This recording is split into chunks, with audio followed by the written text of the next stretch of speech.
213. I got it right. I'm pretty sure. 213? The place to be. Sounds good to me. Nice. Congratulations, everybody. JJ, welcome. Hello. Michael, hello. Good to be back. I'm Andy. We're here. It's We Were Gamers. Way too tired edition. I can't stop myself. You guys, I've made a horrible choice. Again, Andy. Bro, why? I think we have to lead off with a different segment of this podcast because it's very popular and we've gotten a lot of communication about it, and I want to just throw it out up front. But for later on, huge maps in Civ are not a good plan. No. They just never are. I don't know why you thought that. Put a pin in that for later. Definition of insanity. Well, the definition of insanity is huge map and then choosing marathon. Oh, well. JJ, put a pin in it for later. Oh my God, you're an idiot. That was dumb. Civ 5, you know better. Yeah, I know better. I did know. You know, my eyes. Okay, we can't. We gotta save it. Save it. You were about to actually make a really good segue. Your eyes were bigger than your stomach. You're right. My eyes were bigger than my stomach is a good segue. I blew it. Welcome to Food Crimes. I love crimes that are about food only. Speaking of people blowing it. Speaking of people blowing.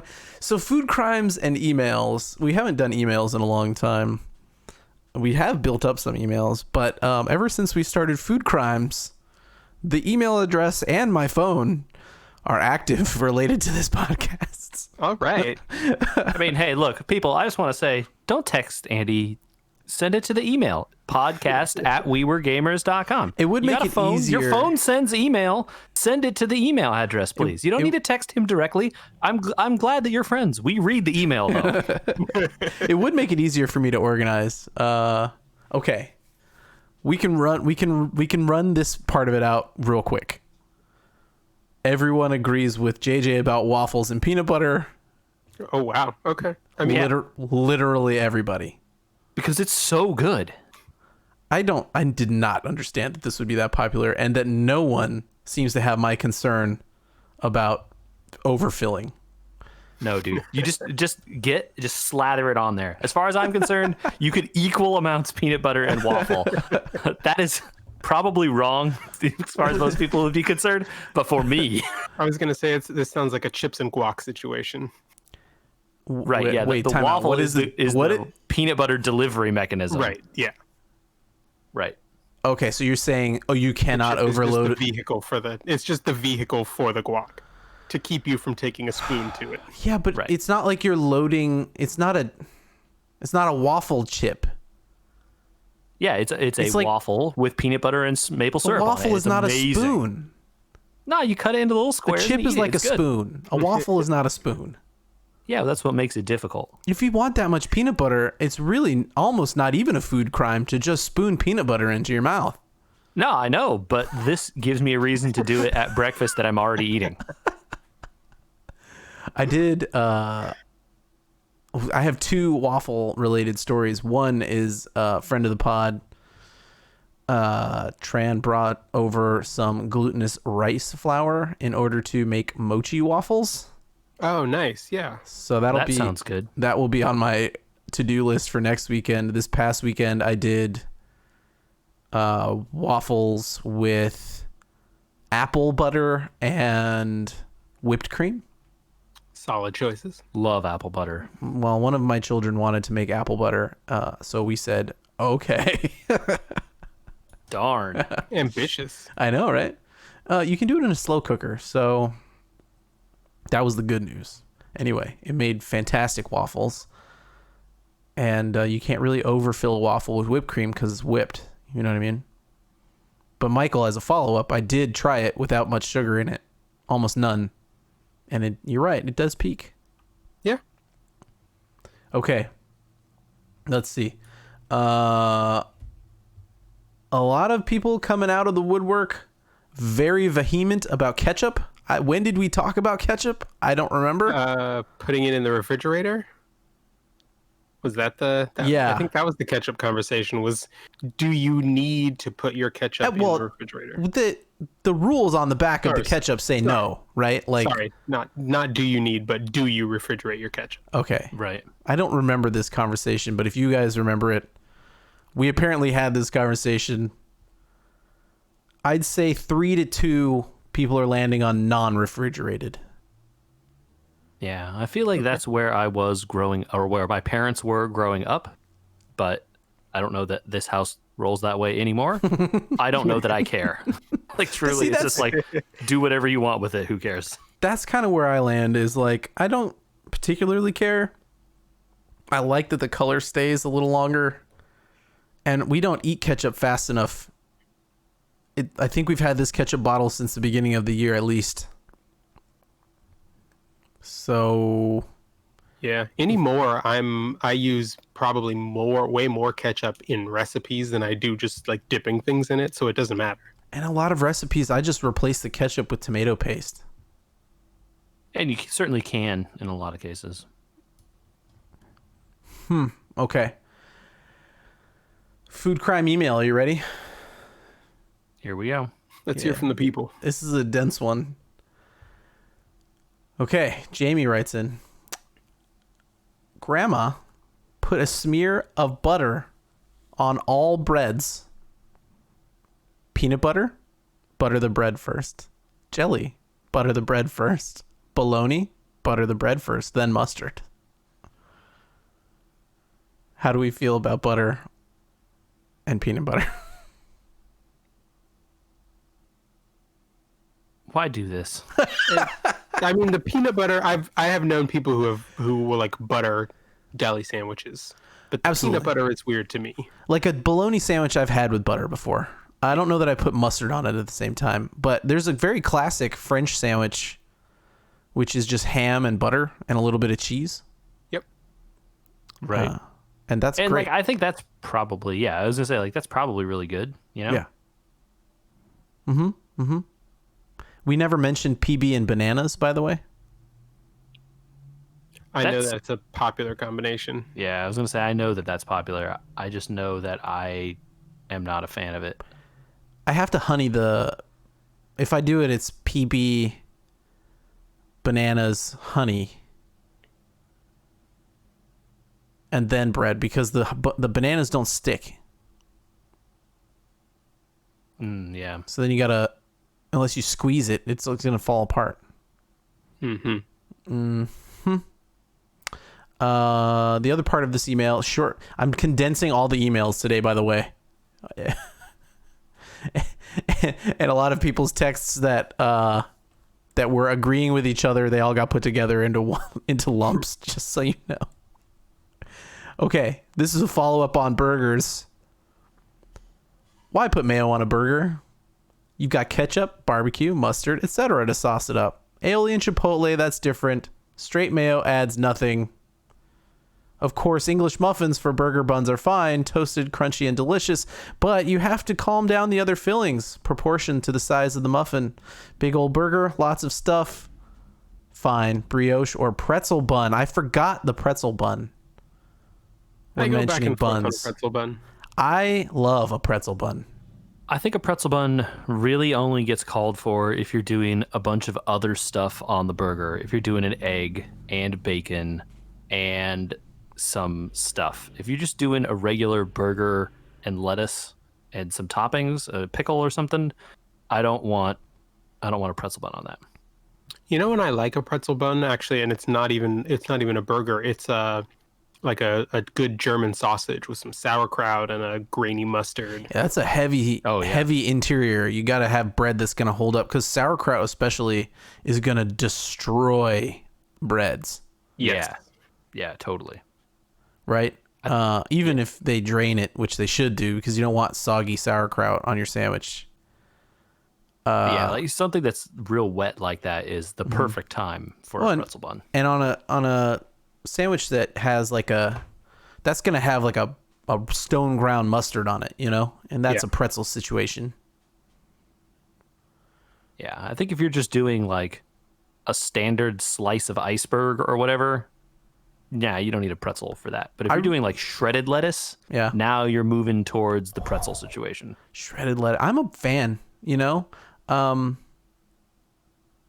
I love a good piece of iceberg. I love romaine. I love butter lettuce. I'll take almost any lettuce on a sandwich. But we're getting away from the burger situation here. I definitely have had burgers with shredded lettuce on them from like drive-in type places, you know? Like Yeah, I was going to say it's like John's diners. Place, you know? And that's a good burger too. But that's a big burger usually, flat and big. When you have the shredded lettuce situation on a burger, obviously on a sandwich, especially like a deli sandwich, you got to have shredded lettuce. But I got to stand up for mayo here. Yeah, I don't think even if you add ketchup and mustard that you get away with leaving mayo off a burger. So I think that the like overabundance of condiments, sure, I can get there. You know, like, yeah, you're going to put too much on. But I think mayo blends good with all the other condiments you would put on. So it's never going to be bad. You know, like if you want the pure ketchup flavor and the pure mustard flavor, I guess, go for it. But if you put mayo on there also, you're not going to be sad about that. It's just going to be like aioli and Thousand Island-y. Yeah. Right? Mustard, mayonnaise is fine.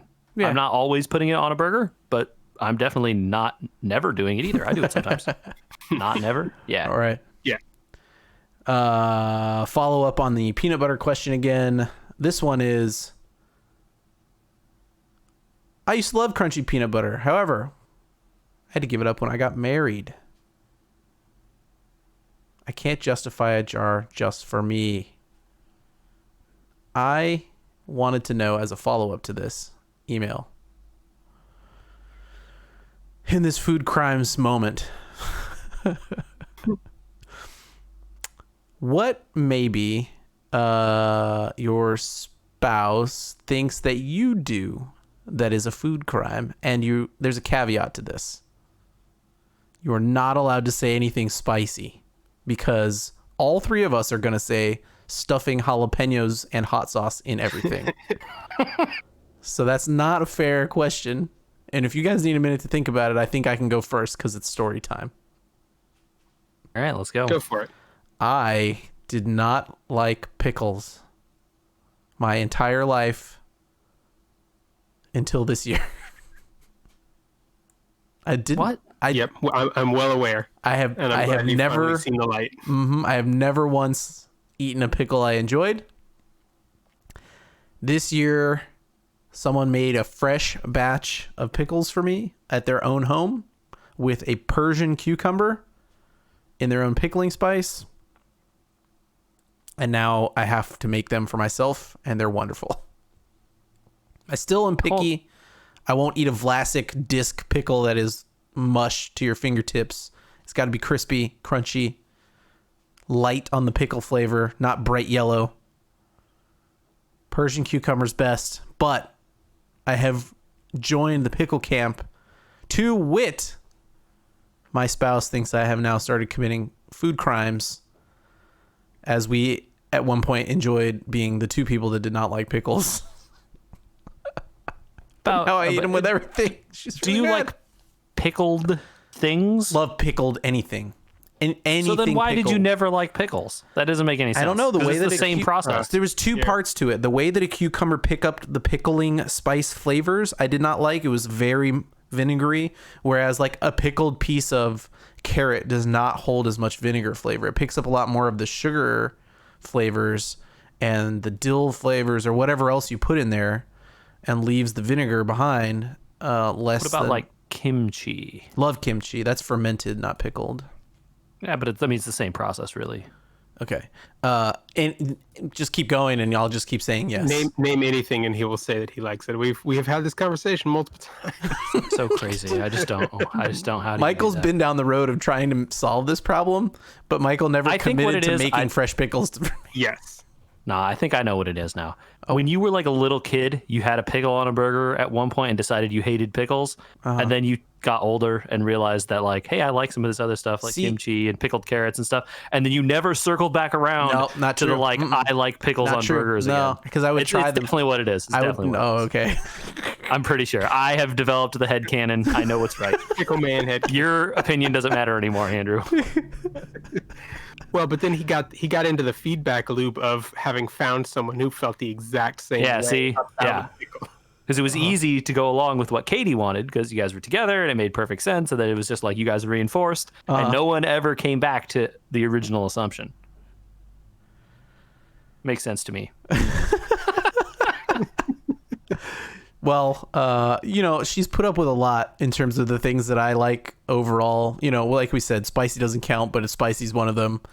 I eat raw onions. Spicy's one of them. Yeah, like it's one of them for all three of us. I'll eat raw onions on basically anything, which is not generally accepted by my spouse either. But she allows all those things, and the pickles it's becoming an issue. Okay.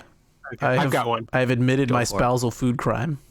I've got one, and I know Andy. Actually, I know that you also think that this one is a food crime. No. JJ, have you made like salmon fillets in the past Yeah, with the skin on them? sure. Yeah, we've cooked them that way. Do you eat the skin? So I don't intentionally do it, but sometimes, depending on how you cook it, the skin does not come off easy, and then I'm generally too lazy to like sit there with a fork You're and pick it off and obliged just to eat it. Yeah. So If it comes off easily, I am taking it off and not eating it. So I enjoy the skin on a piece of salmon, and my wife thinks this is terrible. And I'm pretty Is sure it- Andy and his wife also do. How do you crisp it up, or is it just like wet? It usually was. So I usually like roast them on a sheet pan, so it usually tends to get a little crisp. He not just the fish skin though. The whole fish is what he's saying. Right. So he cooks it in such a way that the skin crisps. It's not just like. Well, it'd be crispier if you blacken the skin in a cast iron. Sure, yeah. Well, but like so he uses a pan, whatever however he does it. But like as opposed to barbecuing the salmon, right, where it would generally be not that cooked, the skin, right, and the fish would be done. So you intentionally do it in a way that makes the skin a little more cooked. Yeah, but even in cases where it's a little less cooked, I'm still happy to eat the skin. I'm not opposed to fish skins in general, like bonito and stuff like that. Bonito is great in a lot of stuff. Yeah, so, but it's got to be cooked specifically for being crispy and like that flavor and I was trying to give Michael an out here. Yeah, so like the umami of it all when you cook it to be the thing, but like when it's just the skin that was under the. Yeah, I'm not gonna go along with you here, Michael. I don't want that. I realize that it is an unpopular opinion. It's a borderline criminal. Yeah, I can't go all the way to like complete crime. Yeah, misdemeanor. But misdemeanor for sure. Food misdemeanor for sure. Mm-hmm. Gosh, I really don't. I can't think of any. Your homogenous eaters in your house. The spiciness is definitely one. Mm-hmm. But yeah, there's like stuff that either one or the other of us don't like, and then we just tend to never eat that stuff. What has been abandoned from your palate? I like everything, so it's just like nothing bothers me when someone says, "Oh, I don't want this." Whatever. A lot of my wife is not big into like certain cuts of pork or ham. Ham, actually, specifically. Oh, okay. So we don't end up having ham. I don't really get lunch meat, for that kind of stuff, too frequently. So, but like I don't miss it. It's not like if there's a ham at dinner or whatever, family dinner or whatever, you just don't eat it. It's fine. Nice. Yeah. Okay. Yeah. That was. I will say though, stuff that she likes that I don't. What is? What's the name of it? Gefilte fish. Ooh. Okay. That stuff is nasty. I have come around on gefilte fish. No, wrong about this. This is a crime right here. Have you tried this, Michael? No. Here's the deal with gefilte maybe fish. years and years ago. Here's the deal with gefilte fish. Mm-hmm. You gotta have it made for you by somebody that actually makes it and doesn't buy it out of a can. Absolutely. The house that we have gone to in the past for certain religious celebrations, the lady whose house it is has made it for us, like this big bowl of it. Yep. Everyone there except me is like digging in. Oh. And I'm like, no. So having done a few holidays with gefilte fish in the last few years, I have moved into the people told me this was gross to I quite like it from the in the handmade aspect of it. I have quite liked it. That and matzo ball. Matzo's I'm all for. Yeah. That stuff is great. All in. I mean, it's bread. Of course, dude, it's good. And like matzo ball soup is great. Oh, sure. And yeah, all the various kinds of the types of matzo I've had have been great. The thing I just can't get on with the fish, man. The gefilte fish is no good. But you're supposed to eat it with stuff. Are you eating it with stuff? Yeah, you put it stuff? on matzo. Yeah. Well, you put it on. Well, you could put it on matzo. You could put it in your matzo ball soup. Actually, it was always served as an appetizer. So with like there were crostinis maybe, or some radishes, or matzo crackers, with a little bit radishes, of pickled carrot. Yeah. Yeah. So I just had other stuff. It's not like it was some kind of like horrible affront. Yeah. Oh yeah. Yeah. Mm-hmm. So that's just the one that I just never developed a taste for this, and apparently you're alone. These other people are way into it. Like, and it's just like, all right, you do you. It's not a thing that they don't have any trouble either, eating it. So it's like a treat, Yeah, it's the way it was described to me by her parents is that this is like stuff their grandma would make for them. Mm-hmm. So it's like nostalgic cooking for them. Yep. It's good. I have no nostalgia for that flavor. No thanks. I don't want to dump on it too much. It's fine. It's not like it like grosses me out, but like I never want it, basically. Fair. There's plenty of food at those celebrations. It's not like you're gonna go hungry. Yeah, exactly right. All right, that wraps up food crimes. JJ, this next email might apply more to you because I've seen what you've been playing on Steam a little bit. I love it. Follow up to our Dragon Age discussion when I was talking about EA. Alex writes in, you should play Inquisition. I liked DA1, didn't much care for 2. Inquisition was one of the best games I've ever touched. I spent 130 hours on the hardest difficulty all the way through to Platinum, which I assume is Platinum PS4. That usually means like all the Achievements. trophies or all the achievements. Yeah. Mm-hmm. Alex, I have good news for you. Do you? JJ's been ignoring your advice and playing DA2. Have I? I've seen you on there. Is that Idler or no? Yeah, no, I haven't played that game. Oh, I got tricked by your Idler.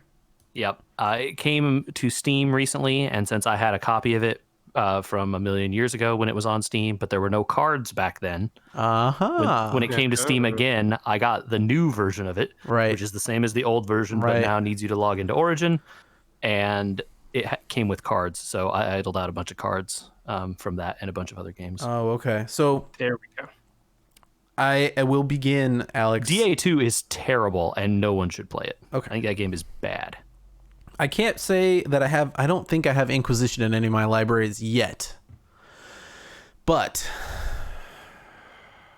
soon-ish, I'm going to experiment with my copy of Origin Dragon Age to see what I need to mod into that thing to get it back to the like 4K looking coolness that I used to have on when I had it installed and actually play through it. So DA1, and then if I get the bite, I'll probably go straight to Inquisition after that. So yeah, DA1 is pretty good. On par email there, buddy. So. Thank you for that. I think you'll have a good time with that game, Andrew. It's a good game. Yep. There's a lot on my plate, but it will happen, I think. Speaking of a lot on our plate, is it time to admit what I did? I looked at England. I wanted to play England in Civ 6. Well, but hold on now. What leader is England? Because that's how you know. Victoria. Yeah, so Victoria. Because isn't there a second England leader? Yes, there was an England leader from the base game, and they added one for Gathering Storm because I guess England was underpowered, so that you could play either leader. Yeah, Victoria and then... is not very good. Victoria's not good? Well, I think that was the thing is that her thing was about boats, and boats were kind of lame, right? Yeah, so but then you look because the thing you do after you play your first game of Civ is that then you just control F on the achievements. You know, and then you look for like England. Okay, these are the 5 England achievements, and then you kind of like try and find things that match. So if I finish this game, I'll probably get 7 or 8 achievements. But at some point during this game, on a huge map with fractal island continents, I have to win a domination victory as England and have a city on every continent by the end of the game. Yeah, so your problem there being that there's a billion continents because of the style of map you chose, and that's your own fault. Yep. Well, that's the style of map that would add into the achievements that the England achievements wanted you to do. That's why it's the achievement. I'm on turn 300 out of 500. Oh, you're like not even that far. 3/5. It's like not that much. I've wiped out at least 2 civs, and I think I have 6 more to go. Mm-hmm. They're not very big. They all have very small empires. Yeah, expanding a lot in Civ 6 is tough if you want to do more than take people over. Yes. Yeah, if you're trying to win a victory other than domination, it seems it's detrimental in a lot of ways, actually. Yeah, it seems like you really don't want to expand. Although this one empire I'm currently fighting against, I don't know what their deal is, but they built like overlapping cities for defense. Yeah. Each one of their cities can shoot within range of the other cities. I mean, that's just bad AI right there. But the thing that happens sometimes in Civ 6 is that you're like, okay, I need to expand, right? Like, I haven't done anything for 100 turns. I have but this continent really has no other place for me to go. And due to whatever, I have no way to get my units across the ocean. I'm kind of stuck on this island. Well, there are some tiles over here that I can't reach. So like, if I just build a little city, like you end up doing that just because it's like, I need to do something with these people. Like the cities are getting overcrowded. There's, I need to do something to progress my, my culture or my city or my space or whatever. And so you just end up doing it just to take up land, or like I need horses, and the only horses are right over there, just out of range that my city will ever get to. Yeah. Like in 100 years, my borders will get there, but they're not in my city, so I can't grab them with a what's that? As a resource or whatever. Oh, pasture. Yeah. I own the seas. Every time I make a city and build a dockyard, a ship pops out of it automatically. Yeah, it's a good power, especially on a map like that, like an island map or ones with lots of ocean. I think I'm on my 9th Great Admiral. Everyone's mad at me all the time and demanding I pay them money per turn, which I can afford because the only buildings I've ever built in this game are military buildings and commercial buildings. Why would you give it to them though? Let them declare war on you. Who cares? They sail your boats to you. Your boats just gun them down. I'd rather they think they don't have to build an army until I show up on their doorstep and they haven't built an army. Yeah. The Civ 6, I don't know how much you're participating in the actual diplomacy aspect of it, but people get really mad when you declare war on people without a casus belli. Am I saying that right? Mm-hmm. Like a cause for war, essentially, right? Yeah. And so if you're just like, I'm rolling up here, it's wartime, people are going to get really mad at you, and they're going to stay mad at you for forever. Yeah. So if you have a golden age, you can do it for 25 grievance. but I started warring on people very early in the game, so I was generating 150 grievance. Yeah, they really don't like it when you do it like very early on. Also, it's like you have archers and they have nothing. Yeah, they're not happy about that. Once people get to Renaissance walls, though, this is why the game has slowed down quite a bit. It takes me like You need to 10 turns, 20 turns to overtake a city because I have to bombard it from the ocean for like 5 turns to get the wall down. Where are your tanks, man? What's your problem? My siege I don't see towers what the don't do problem is. anything. I gotta get Siege towers? Where are your tanks? Tracked vehicles. I have tanks on the ocean. They're called ironclads. No. You need literal tanks. I have ocean tanks. They're Those free. don't help. This is your problem. You don't have actual military vehicles. That's your problem. Yeah. It's gonna be I think it's gonna be one of those games that goes a full 500 turns. It's I mean, bad. you got a tech, man. That's your problem. I'm You working really on do. it. I'm working on it. You'll get there. I can believe it. But Yeah. it's just like when they start building tons of walls, which the AI will do, you just need to have better units than them, and that's the only way around it. I played a little bit of State of Decay this weekend. That game is all right if you play with friends. They're adding a new green zone to the game, which is like an easy mode kind of thing. Because there is permadeath in that game, so they're trying to get more people to play it because they know people don't like to just get overwhelmed instantly. So that's kind of cool. I haven't been able to play a bunch more than Civ 6 due to a kitchen injury, let's say. Knives are sharp, people. Be careful. Mm-hmm. So what have you guys been up to?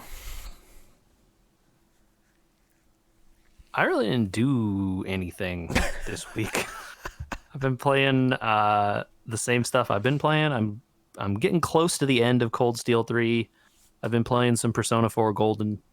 That's and I'm popular still out there. I working think through Xenoblade Chronicles on Switch. That's I think you've sold a lot of My copies slate. of that game. dude, that game is good. That's why. I'm just saying. People have known that game was good since it was on the Vita, and it's just on the Vita instead of on a platform people owned. Michael, about the same, yeah? Yeah, but so for me, I have started going back into the office recently, and having not been in my car very much working from home, I had really kind of stopped listening to podcasts because that's when I listened to them, was on my drive back and forth. But with going back in, I now have a surplus of podcasts to binge, one of which is, I think I mentioned this on here several Carbon episodes ago. scoring. No, although I did listen to that one, and other people should go check out our YouTube channel and listen to that. Oh, Subspace Transmissions then. Also that. We just had a new one of those. That was, oh my goodness. There was a follow-up email that I was going to bring up. I'll still bring it up. No. It's Okay. Michael's turn. Okay. Quiet. Okay. I want to hear Michael's stuff. So I've talked in the past about the Marvel and Stitcher collaboration podcasts. Oh, yeah. The 2 Wolverine ones that they did. Mm-hmm. Well, the latest one that they have done, all of the episodes are out now. Oh. And this one is actually based on a graphic novel of the same name called Marvels. Marvels. Oh. And so I it's read this book. right. So it's set in the aftermath of the Fantastic Four's battle with Galactus. But what's interesting about it, and I have actually so far found this one more captivating, is that the superheroes are just sort of the backdrop against which the story is set. Mm.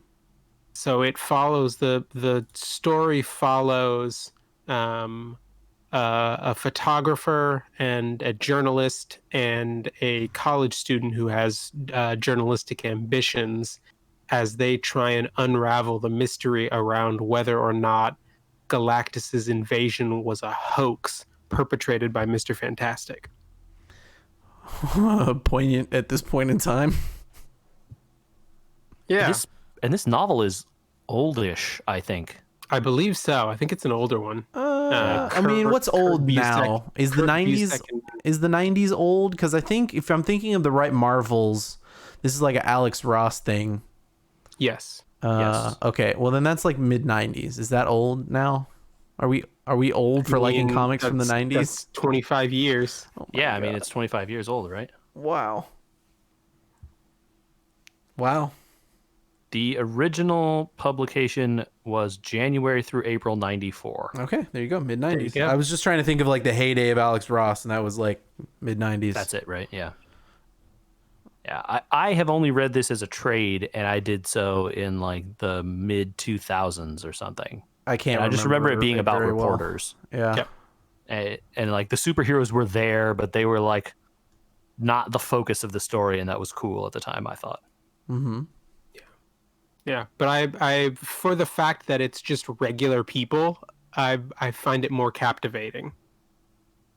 Is it just named Marvels? Yes. All right, I'm writing this down. I'm gonna Yeah, listen to this definitely listen to it. One of the main characters is voiced by Method Man. No. He You'd does a love to great see it. job. You'd Yeah, love to he see does it. a great job. Is this the book? Have you finished this yet? No, I have not. Okay. When you finish it, we'll spoiler on this. I'm almost certain this is a book I remember because of something that happens at the end of it. I'm almost certain. Okay. I'm gonna look it up off the podcast, but I won't spoil it. But I think this was a big deal for some people that show up at the end. I wish I remember anything about the story other than it was about journalists. When you said that it was about the people around them, I know Ken's going crazy, screaming at us right now. Sorry, But look, Ken. it's not our bag. Sorry, Ken. Yeah, yeah. So I have There's some regular people that are superhero related. I'm not gonna go for. We'll stop. We'll talk about it when you finish it. If they Yeah, do it in the book, I'm curious. Okay. Yeah. yeah. I'm so, pretty sure this is the one. I'll look it up. this one's real short. It's 10 episodes. Each one is a half hour or less. Cool. So I've got 3 more to go. Because I think it was only one trade, so that makes sense that it wouldn't be a ton of podcast if they're doing the same story, which they may not be. I don't know. Yeah. You know what you can't spend your time doing? I don't know. Watching Mixer. Yeah, it's true. It'll be hard to do as of today, June the day of the 22. recording. 2020, June 22. I just wanted to ask you guys a quick question. Why would you spend that amount of money to bring celebrities to your thing and then abandon it without telling them? I think the thing is they definitely told them. You think so? Yeah, there's no way the guy that was getting $30 million or whatever didn't know. There's also no, like, they told him. He just couldn't say anything until now. They've got an Xbox coming and they've got Halo Infinite coming, and you abandon your streaming platform. But obviously we don't have access to their numbers or whatever, and they were spending a lot of money getting people into it. But if at the end of the day their numbers weren't going up, if it wasn't getting more people in the door, They're done. They're done, right? Like eventually it's just going to die. Yeah. Do something else. Cut bait. Now before people actually it makes more sense to do it now if it seems like it's headed in the wrong direction before you launch your new console and people start using it on the new platform. Got it. Yeah. So like I that is the only thing I can think of. Like that's a good reason that they would do this, because otherwise it seems like free money co-marketing, right? Just like, oh, the Xbox can stream directly to our service. Look, we're going to get 10,000 people streaming from their Xboxes. Like it's really easy, Yeah. But yeah, the only thing I can think of is they saw that the writing was on the wall, in 2 or 3 years, and there was no way to reverse it without, an unreasonable amount of money. And so they just cut it now, I guess. it seems really bad to just like announce this and execute it on the. It's like literally like Order 66 from the. It's like kill all the Mixer streams, like Guys, send everyone back to some Twitch or Facebook, like the end of. You don't End of realize how everything, deep you you know? just cut me. I finished Clone Wars last night. And it ends on Order 66. Oh, An episode about it. I mean, that was the thing, though, right? Like that was the end of the Empire or the Republic, right? Yeah, you know, I'll say this to you guys. That we'll discuss it on Carbon Scoring, I'm sure. But that show, in the last 4 episodes, is something amazing in so much as I can't believe they didn't release it a different way to show you that it was going to be something else entirely.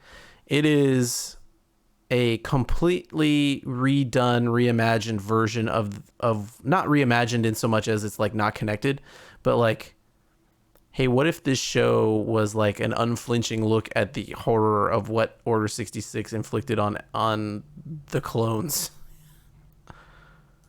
ooh.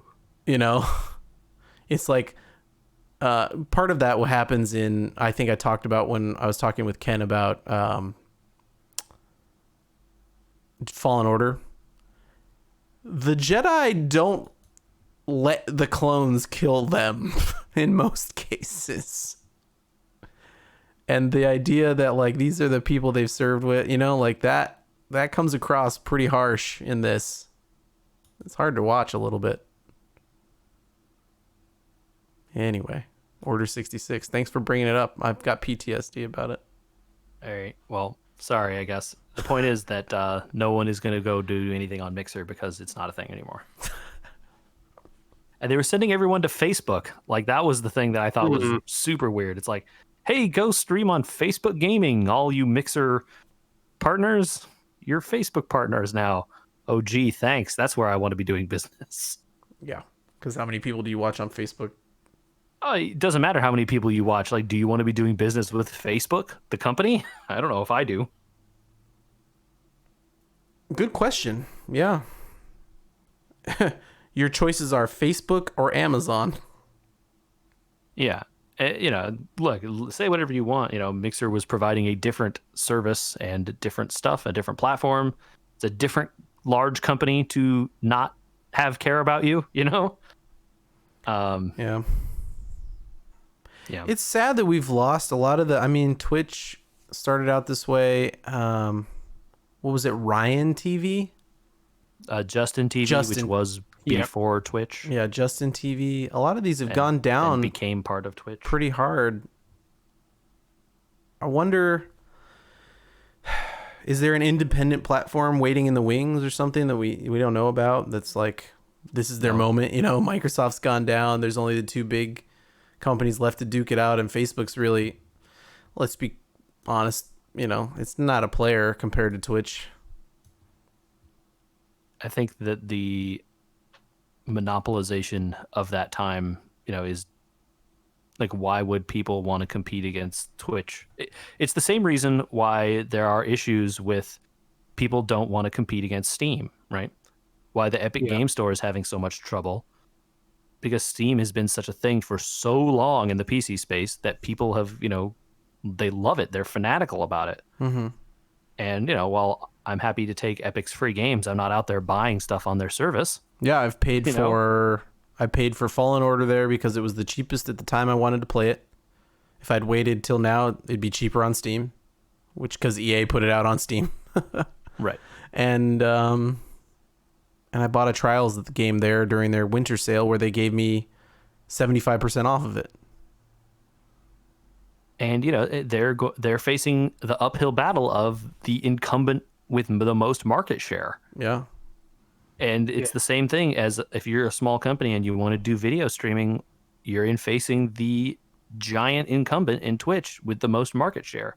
And then if you're not facing Twitch, you're facing YouTube, who are bigger.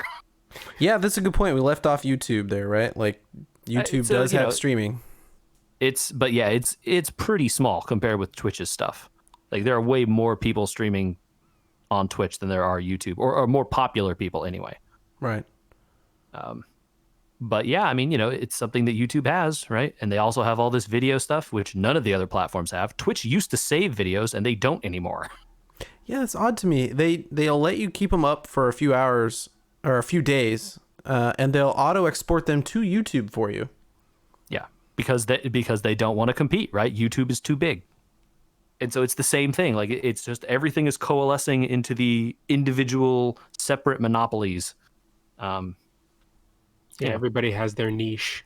Right. So I don't think that there's another company waiting in the wings to come in and say, we're the young upstart that has, something that these ones don't have. Buying our server space from Amazon. Right. Exactly.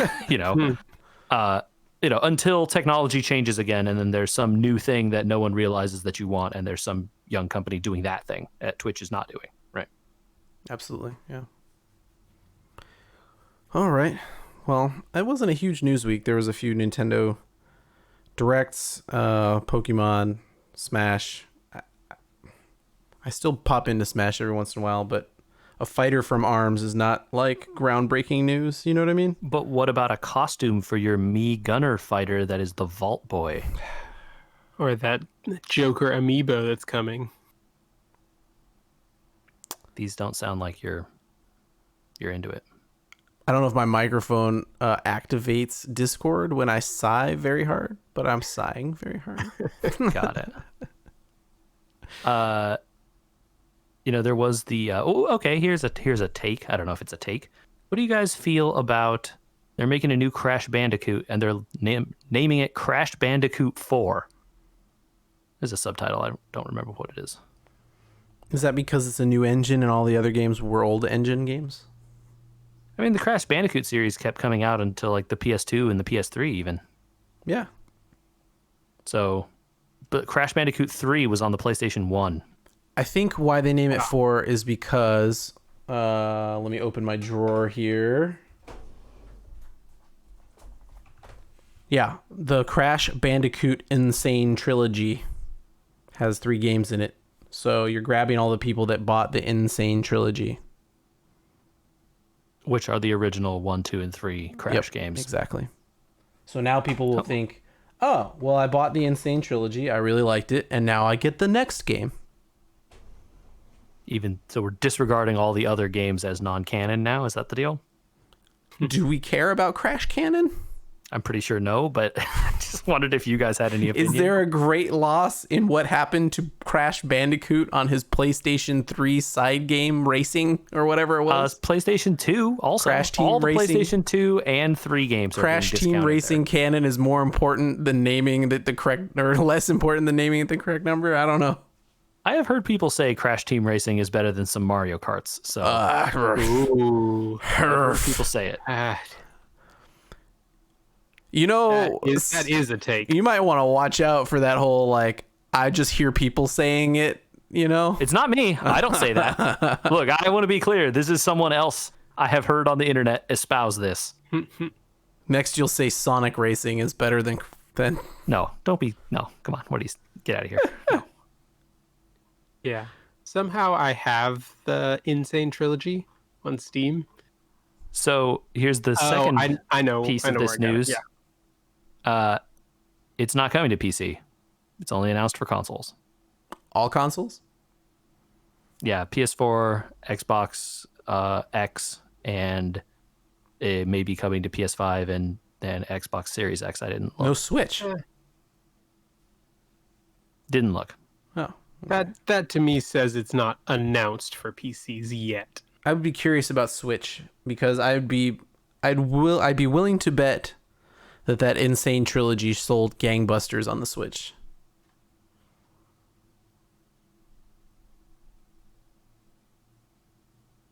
No one else is willing to take that bet. I take it. Yeah, I don't know how it did. Did it come out on the Switch? I don't even know. That's how I opened my drawer and looked at it to see which games were on it. Got it. It's the perfect game for that because those games are so old. They run like butter on that little machine. And the environment. This announcement is only for PS4 and Xbox One. It comes out in fall. Xbox One. Wow. Okay. Hmm. Huh. All right. My opinion is low on what you name your Crash game. You could name it Crash Bandicoot and start over as far as I care. It doesn't have a subtitle either, JJ. It's just Crash. No, 4. it does have a subtitle. I'm Oh, sorry. okay. I didn't remember what the subtitle was, and then I didn't care when I looked it up. Fair enough. It was like extremely. This is a video game subtitle. I mean, I feel like 2 and 3 were as well. The Crash Bandicoot 4 : It's About Time. Okay, so at least they acknowledge it. Yeah. Apparently there's like time mechanics somehow. Oh, so it's the Jack and Daxter trailer from that PlayStation screen. Ratchet and Clank, you mean? Oh, Ratchet and Clank. He meant Ratchet and Clank. I got the wrong duo. Yeah, the makers of Jack and Daxter now are too busy making The Last of Us 2, Some More of Us, and Uncharted games. So they're not into Jack and Daxter anymore. Oh, really? That's Naughty Dog? It is. Oh. The original Crash Bandicoot was also Naughty Dog.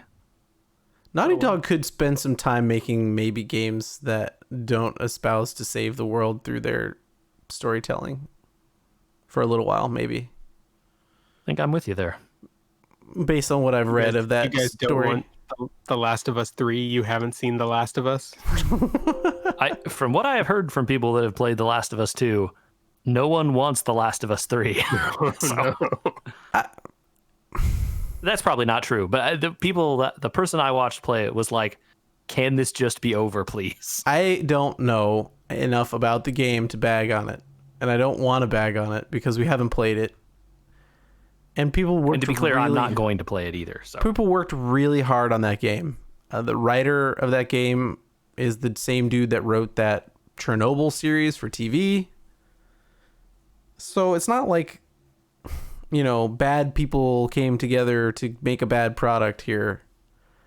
But I think maybe from what I've read, they may have been over earnest in their desires to create what they feel to be the epitome of human study in the apocalypse. I don't know if you and I read the same article. I heard it described as misery porn. We And did it's just that. like- I was trying not to use the phrasing. Okay, yeah, it's just that it sounds like it's just relentless, and that's just, You need a break. the world is that way today. I don't know if I need a video game to be that way with me. It's okay you to know? make a story that is that, though. Of course it is. I'm not telling. Look, people. And there are plenty of people out there, I'm sure, that love it. It's gotten good reviews in a lot of places. It's gotten some not good reviews in some places. But the trouble with doing it, I don't know. I don't know that I have a strong stance about what your game says and what it does. I'm just saying it's a tightrope that you have to walk on a game that you don't have to walk in an hour and a half movie.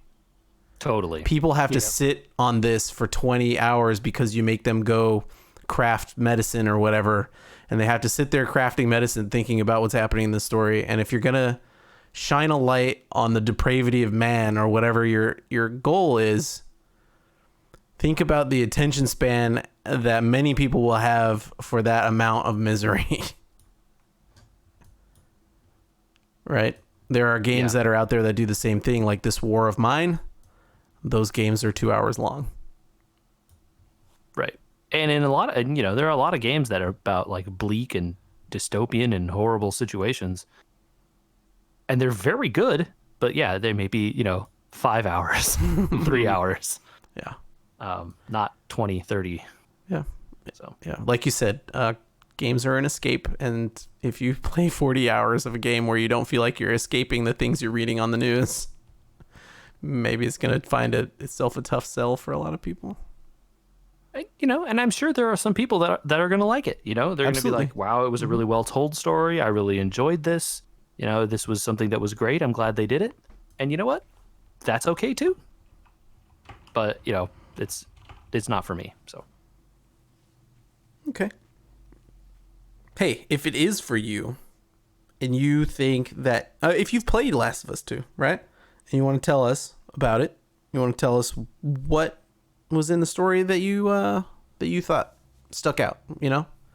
Or, oh God, I really don't know why I'm doing this. If you disagree with our food crimes segment, Who could disagree with our food crime segment? I want us to take a stronger stand on the waffle thing, but I am just Why? What is wrong with the peanut butter, man? I'm standing on the top of a car in the middle of the zombie apocalypse here. There's no one left on my side of the waffle debate. Because peanut butter is delicious. Give in. Try it on your next set of waffles. It's really good. They're too deep. Fill them with the peanut butter.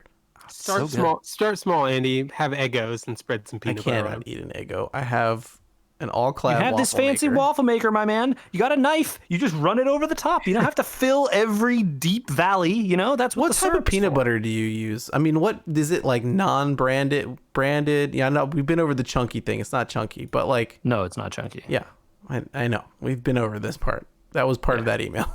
I know. But So, is it I mean, like you know, it's just Jif? peanut butter. Are we like just jiffing it here? Whatever peanut butter I got is what I'll put on there. You Okay. want me to give me store brand? I'll do it. You give me Jif? I'll do it. You give me like Okay. thick, whatever organic. I love peanuts, peanut Are butter. you a Sure, I'll put it on salted there too. peanut butter person or non-salted? I don't know, so I don't know. I'll assume non because it sounds like that salted is the weird one. No. Okay. So does your peanut butter separate?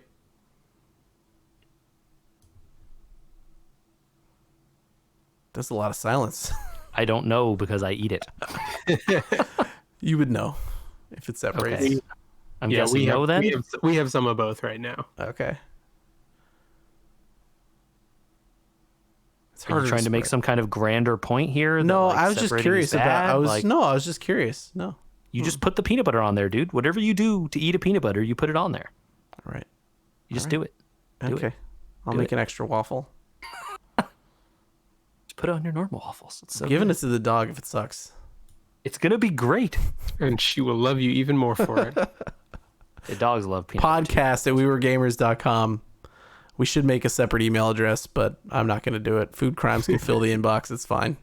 Yeah, you can set. Just put food crimes in the title. So like people that email about games, like Alex did, put Dragon Age in the title. And it was very helpful to sift through all the food crimes, you know, because I could see the words ketchup and peanut butter and food crimes in the titles. So keep that coming. Where else? Podcast weweregamers.com. JJ, where else? We're at We Were Gamers on Twitter and Instagram and Facebook and all the social media. Get out there and follow us on that stuff. You can subscribe to this very podcast as well as the other ones that we put out, like the Subspace Transmissions and the Carbon Scoring on fine podcast platforms like Google and Apple and Stitcher. We're on Spotify too if you want to subscribe to us there. And on YouTube even. So, you know, check us out on YouTube. We Were Gamers. Hit that subscribe. You know, very good.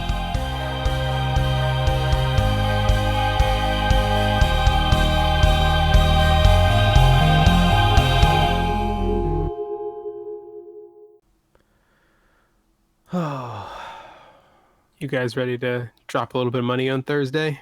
What's on Thursday? Steam summer sale, Oh, is it supposedly. The seal. the seal? Yeah, man. It's a seal. There's a seal happening. Oh, a sale. Yeah, I saw someone online mistype it as the Steam seal.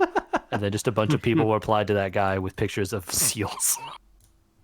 That's pretty good. It was pretty good. I like that. He was trying to spoil when the date was going to be, and then everyone was just replying Steam with like seal. seals. Nice. Is it okay to watch that movie still? I mean, I don't know if it holds up great. Part of me would like to watch it again and see. Yeah. But part of me thinks it can't be good. It's got classic lines in it, though. It does. Like Henry all of Winkler that, is really good. like that era of Adam Sandler. It's on par with Happy Gilmore, probably. Yeah, I think Happy Gilmore and Billy Madison were the peak. I really... There might be one or two more quotable lines in Billy Madison than Waterboy, but if I had to pick between the two,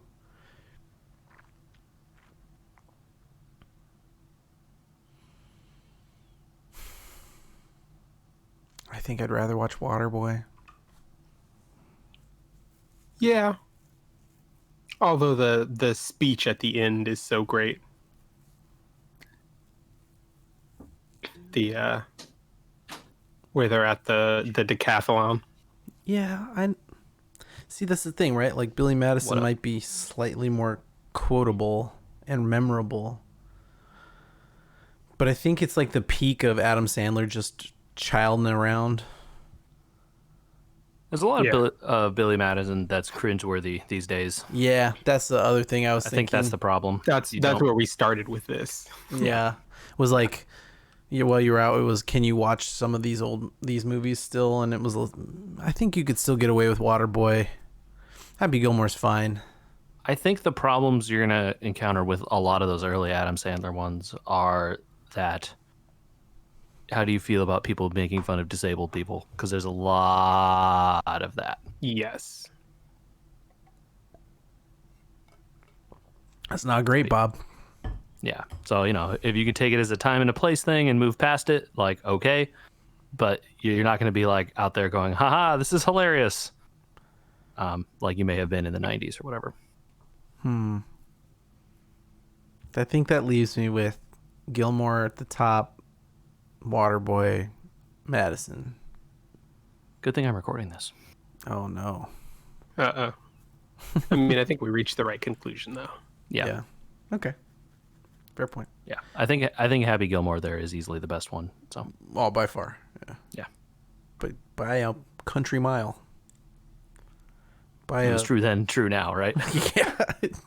Yes. Absolutely.